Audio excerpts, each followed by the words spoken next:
যারা এই শাকটা পছন্দ করেন, বিশেষ করে নাম বলে দিচ্ছি পাটের শাক, তারা বুঝবেন যে পাটের শাক খাওয়ার কত মজা। আসসালামু আলাইকুম বন্ধুরা, কেমন আছেন? যে যেখান থেকে দেখছেন সবাইকে অনেক অনেক ভালোবাসা দিয়ে শুরু করছি। আজকের পাটের শাক রান্না করব মসুর ডাল দিয়ে। আমি এখানে ডাল ভিজিয়ে নিলাম, প্রায় 1 কাপ পরিমাণ মতো ডাল নিয়েছি। ডালটাকে আমি ধুয়ে ঘোলা পানিটা পরিষ্কার করে ভিজিয়ে রাখবো 10 থেকে 15 মিনিটের জন্য। এর মধ্যে আমি শাকটাকে ধুয়ে, শাকটাকেও বেছে আমি ধুয়ে ঝরিয়ে রাখবো, পানিটা ঝরিয়ে নেব। আর মূলত সবাই জানেন পাট শাক কিন্তু খুব সাবধানে বেছে নিতে হয়, একটা একটা করে বেছে নিতে হয়। হ্যাঁ, ভালো করে বেছে ধুয়ে একেবারে পানিটা ঝরিয়ে নেবেন। এখানে আমি রসুন দিয়ে দিলাম, রসুনটা একটু আগে দিয়ে ভাজা ভাজা হওয়ার পরে আমি পেঁয়াজ দিব। আমি সবসময় রসুনটা একটু ভাজা হওয়ার পরে দিই। দিয়ে দিলাম এখানে 3টা শুকনো মরিচ। এটার ভাজার একটা ফ্লেভার আছে, কিন্তু খুব সুন্দর একটা ফ্লেভার বের হয়। আর ইচ্ছে করলে কিন্তু ডলেও খাওয়া যায়, এটা মূল উদ্দেশ্য। যদি একটু ঝাল খেতে মনে চায় শাকের সাথে কিন্তু এটা একটু ডলা দিয়ে নিয়ে বা কামড় দিয়ে খেলে খুবই মজা লাগে। এই জন্য আমি এটা দিয়ে দিয়েছি, দেখতেও ভালো লাগে। আর এটা সুন্দর একটা স্মেল, এটা আমার খুব পছন্দ। ডালটা দিয়ে দিলাম, ডালটাকে একটু কষিয়ে নেব। মসুর ডাল দিয়ে পাটির শাক কিন্তু অনেক মজার, যারা খান তারা তো অবশ্যই জানেন। খুবই টেস্টি একটা, এটা গরম গরম গরম ভাতের সাথে খেতে হয়। দিয়ে দিলাম একটুখানি লবণ। এটাকে এখন আমি একটু ভালো করে কষাবো। পানিটা শুকিয়ে যাওয়ার পরে আমি মশলা দিয়ে দিব। এই শাক রান্না করাটা খুবই সেন্সিটিভ, খুব খেয়াল করে রান্না করতে হয়। পাটটার শাকটাও আগে ধুয়ে ভালো করে পানি ঝরিয়ে নিতে হবে, যাতে শাকের মধ্যে কোনো রকম ভেজা ভাব বা দলা দলা পাকে যায় এরকম না হয়। ঝরঝরা করে শুকিয়ে নিতে হবে। আর দিয়ে দিলাম আমি এখানে 1/2 চামচ হলুদ গুঁড়ো, ধনে গুঁড়ো, জিরা গুঁড়ো সব 1/2 চামচ করে। শুধু মরিচ গুঁড়োটা আমি 1 চামচ দিয়েছি। আপনারা বরাবর জানেন যে একটু এই ধরনের শাকগুলো ঝাল টাইপের, এগুলো ঝাল না খেলে ভালো লাগে না। তো এই জন্য আমি মরিচ 1 চামচ দিয়েছি। যদি কেউ ঝাল খেতে কম চান তারা কমিয়ে দিতে পারেন। আমরা ঝাল খাই বলে আমি একটু ঝালটা বাড়িয়ে দিয়েছি। মনে হচ্ছিল হলুদ আর একটু লাগবে, কালারটা সাদা সাদা মনে হচ্ছে, আমি আর একটু হলুদ দিলাম, 1/4 চামচের মতো। এবার আর একটু লবণও দিয়ে দিলাম। এখন এটাকে আমি ভালো করে কষিয়ে নেব। পানি শুকিয়ে যাওয়ার পরে আমি আবার এটাতে পানি দিব। এই রান্নাটা যারা করেন তারা কিন্তু জানেন এটা কতটা মজাদার, কতটা টেস্টি হয়। আমাদের দেশি খাবার, কিন্তু এই যে এখন পাটের সিজন আসছে, এখন পাট শাকগুলো খুব মজা হয়, খুবই ভালো লাগে। যে কোনো খাবারই সিজনের সময় খেলে কিন্তু খুব ভালো লাগে। সিজনাল খাবারগুলোর জন্য কিন্তু আমরা অপেক্ষা করি, ওই দিন আসলে এটা খাবো, ওই দিন আসলে এটা খাবো। এগুলো আমাদের বাঙালিয়ানা। আমার মোটামুটি এটা কষানোটা কিন্তু হয়ে গেছে।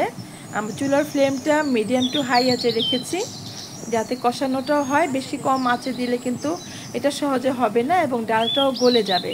ডালটা যাতে গলা গলা না হয় সেদিকে খেয়াল রাখতে হবে।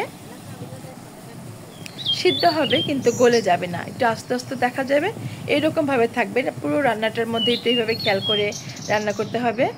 এখন আমি পানি দিয়ে দিলাম 1 কাপের মতো। ডাল সমান সমান করে পানি দিব। আর যে শাক, এটা বলক আসার পরে আমি শাকটা দিয়ে দিব। এতে করে শাক থেকেও কিন্তু পানি উঠবে। প্রতিটা শাকের মধ্যেই কিন্তু সিদ্ধ করলে একটু পানি বের হয়। আপনি যতই ঝরিয়ে নেন না কেন, শাক রান্না করার কিন্তু একটা নিয়ম আছে। আপনি যখন এটা ঢেকে দিবেন এটা অটোমেটিক পানি ছেড়ে দিবে। আমার এটা বলক আসার পরে আমি শাক দিব। শাকটা দেওয়ার পরে আরেকটু পানি বেড়ে যাবে। আমি কিন্তু নেড়ে নেড়ে দিচ্ছি। ডাল কিন্তু নিচে থেকে লেগে যাওয়ার একটা প্রবণতা থাকে, একটু নিচে থেকে ধরে যেতে পারে, এরকম হয় অনেক সময়। আমি শাকটা দিয়ে দিলাম।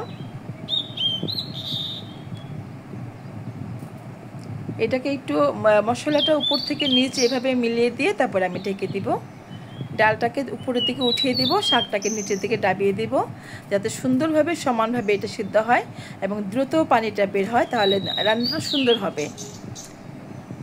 আমি পাতাগুলো কিন্তু কাটিনি, আপনারা ইচ্ছে করলে কেটে নিতে পারেন, পিস পিস করে নিতে পারেন। আমার এই শাকের পাতাটা আস্ত রাখলে ভালো লাগে। পাট শাকটা আমি আস্তই রান্না করি। দিয়ে দিলাম একটু কাঁচামরিচ উপর থেকে। এটা কিন্তু বেশি সময় লাগবে না হতে। আর আমি একেবারেই গলা গলা করবো না, 75% বা 80% হবে, এইরকম করে আমি কুক করবো। এটাকে ঢেকে দিয়েছি, দেখতে পাচ্ছেন আপনারা। এটা থেকে যে এখন যে ভাপে পানিটা হবে, এই পানিতেই কিন্তু হয়ে যাবে। আমার কিন্তু খুব এক্সাইটেড যে আজকে আমি পাট শাক দিয়ে ভাত খাবো। আমার খুব ভালো লাগছে। বন্ধুরা, আপনারা এইভাবে করে খাবেন। আমাদের দেশি খাবারগুলো যেন ঐতিহ্য হারিয়ে না যায়। যখন যেটা আসে সেটা করে খাবেন, বাচ্চাদেরকে শেখাবেন। এটা আমাদের একটা কি বলে পুরানো, আমি তো গ্রাম থেকে শিখেছি, নানা বাড়ি থেকে শিখেছি, মার কাছ থেকে শিখেছি। আমিও আমার বাচ্চাকে একটু করে খাওয়াই, বা বলে যে হ্যাঁ সুন্দর, এটা কী রান্না করেছো?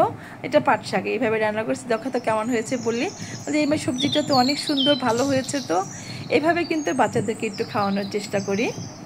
খুব টেস্টি হয়েছে। লাস্টে কিন্তু বলি সবসময় লবণটা টেস্ট করে তারপর নামাবেন। বন্ধুরা, যদি ভিডিওটি ভালো লাগে প্লিজ একটু সাবস্ক্রাইব করে দিবেন, পাশে থাকা বেল আইকনটি একটু প্রেস করে দিবেন, যাতে যখনই নতুন নতুন ভিডিওগুলো আপলোড করব সেটার নোটিফিকেশন আপনার কাছে পৌঁছে যাবে। ভালো লাগলে লাইক কমেন্ট করে চ্যানেলের সাথেই থাকবেন। যদি রান্নাটা ভালো লাগে বলবো একবার হলেও এই সিজনে এটা রান্না করে এইভাবে খেয়ে থাকবেন, অ্যাজ ইট ইজ রেজাল্ট পাবেন যদি রেসিপি ফলো করে রান্না করেন। ভালো লাগলে তো অবশ্যই আমাকে ছোট করে একটু কমেন্ট করে বলবেন কেমন হয়েছিল। আমি বলবো 2-1 দিনের মধ্যে খুব ভালো ভালো শাক পাওয়া যাচ্ছে, এখন অ্যাভেলেবেল শাক পাওয়া যাচ্ছে, আপনি এটা রান্না করে খাবেন। ইচ্ছা করলে কিন্তু আবার এখন মনে হলো একটু আমও দিয়ে দিতে পারেন, আম দিয়ে দিলেও কিন্তু ভালো লাগে, দারুণ টেস্ট হয় আম দিয়ে ডালের মধ্যে খেলে। দেখেন কতটা সুন্দর হয়েছে, কেমন সিদ্ধ হয়েছে দেখেন। এটা কিন্তু সিদ্ধ হয়ে গেছে, বাট এটা আমি আস্তে আস্তে রেখেছি যাতে ডালটা দেখা যাবে, সুন্দর লাগবে। ফাইনাল লুকটা দেখেন, আমি নামিয়ে নিলাম। কতটা সুন্দর হয়েছে, আমার নিজের কিন্তু অনেক ভালো লাগছে। তো যে বলি যেমনটা চেয়েছে তেমনটা করার চেষ্টা করি, যে এইভাবে করলে ভালো লাগবে, খেয়ে তৃপ্তি পাবো, মূল উদ্দেশ্য হচ্ছে এটা। আপনাদেরকেও বলবো আপনারা করে খাবেন সবাই। সবাই যারা এতক্ষণ আমার সাথে ভিডিওটি দেখছেন সবাইকে অনেক অনেক ভালোবাসা জানাচ্ছি। যদি ভালো লাগে অবশ্যই চ্যানেলের সাথেই থাকবেন, লাইক কমেন্ট করে, ভালো লাগলে শেয়ার করে রাখবেন। দেখা হবে আবার নতুন কোনো রেসিপি নিয়ে, সেই পর্যন্ত সবাই ভালো থাকেন। সবাইকে অনেক অনেক ভালোবাসা দোয়া দিয়ে আজকের মতো এখানে বিদায় নিচ্ছি। আমি মিনা, আল্লাহ হাফিজ।